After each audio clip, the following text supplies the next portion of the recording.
بسم اللہ الرحمن الرحیم۔ السلام علیکم ورحمۃ اللہ وبرکاتہ۔ میں ہوں قاری ولید اور اپنے چینل رد حنفیت میں ایک بار پھر آپ سب کو خوش آمدید کہتا ہوں۔ آج اس ٹاپک میں بات کروں گا وہ ہے احمد رضا خان کا نبی کریم صلی اللہ علیہ وسلم کا ہاتھ عورت کے سینے پر رکھوانا۔ اپنے ویڈیو کو شروع کرنے سے پہلے میں آپ سے گزارش کرتا ہوں کہ جو احباب میرے چینل پر نئے ہیں یا جنہوں نے ابھی تک میرے چینل کو سبسکرائب نہیں کیا، پہلے وہ لال بٹن کو دبا کر چینل کو سبسکرائب کر لیں، اور چینل کو سبسکرائب کرنے کے ساتھ جو بیل آئیکن ہے اس کو ضرور پریس کریں تاکہ جیسے ہی کوئی ویڈیو اپلوڈ کی جائے تو یوٹیوب کی طرف سے آپ کو نوٹیفیکیشن آ جائے۔ اپنا اور آپ کا قیمتی وقت ضائع کیے بغیر میں اپنے ٹاپک کی طرف آتا ہوں، جو کہ ہے احمد رضا خان کا نبی کریم صلی اللہ علیہ وسلم کا ہاتھ عورت کے سینے پر رکھوانا۔ ناظرین کرام، احمد رضا خان اپنی کتاب ملفوظات کے حصہ سوم اور اس کے صفحہ نمبر 289 پر فرماتے ہیں کہ احمد رضا خان سے ایک سوال کیا گیا۔ یہ اسکین آپ کے سامنے ہے، یہ کتاب ملفوظات ہے، احمد رضا خان کی لکھی ہوئی ہے، اور اس کتاب کو مرتب کیا ہے مولانا شاہ محمد مصطفیٰ رضا خان نوری نے۔ یہ آپ کے سامنے اس کا اسکین پیج ہے، ٹائٹل ہے، یہ اسکین پیج بھی آپ کے سامنے ہے، یہ حصہ سوم اور پیج نمبر 289۔ اس کے اوپر ایک سوال ہے مرغی کے حوالے سے کہ مرغی کی حقیقت کیا ہے۔ تو احمد رضا خان سے سوال کیا گیا کہ حضور یہ سرا یعنی کہ مرغی کیا کوئی بلا ہے؟ تو اس کے جواب میں احمد رضا خان کہتے ہیں ہاں یہ بہت خبیث بلا ہے اور اسی کو ام الصبیان کہتے ہیں۔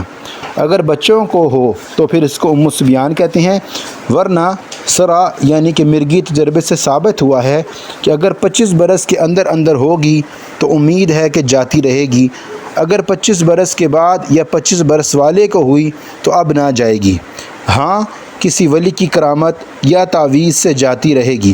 تو یہ امر آخر ہے، یہ فی الحقیقت ایک شیطان ہے جو انسان کو ستاتا ہے۔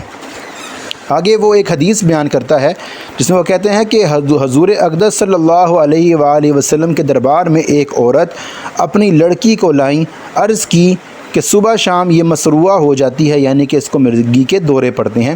تو حضور نے اس کو قریب کیا اور اس کے سینے پر ہاتھ مار کر فرمایا، یعنی کہ اس لڑکی کے سینے پر ہاتھ مار کر فرمایا اخرج عدو اللہ وانا رسول اللہ، نکل اے خدا کے دشمن، میں اللہ کا رسول ہوں۔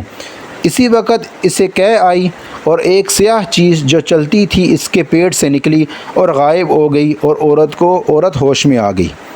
اب یہاں پر دو چیزیں ہیں، اوپر بیان کیا ہے کہ عورت اپنی لڑکی کو لے کر آئی تھی، اور نیچے بیان ہے کہ وہ عورت ہی تھی، یعنی کہ جس کے سینے پر ہاتھ مارا وہ بھی ایک عورت ہی تھی۔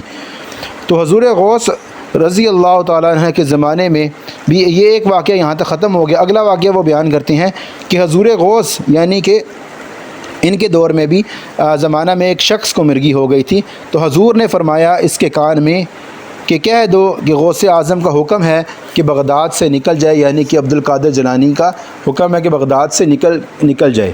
تو چنانچہ وہ اسی وقت اچھا ہو گیا اور اب تک بغداد میں مرغی نہیں ہوتی۔ پھر فرمایا کہ بچہ پیدا ہونے کے بعد پہلا کام یہ کیا جائے کہ نہلا کر اس کے کان میں نہلا کر اذان اور اقامت بچے کے کان میں کہہ دی جائے، تو انشاءاللہ عمر بھر اس سے محفوظ رہے گا۔ ناظرین کرام دیکھیں یہاں پہ 2-3 چیزیں ہیں۔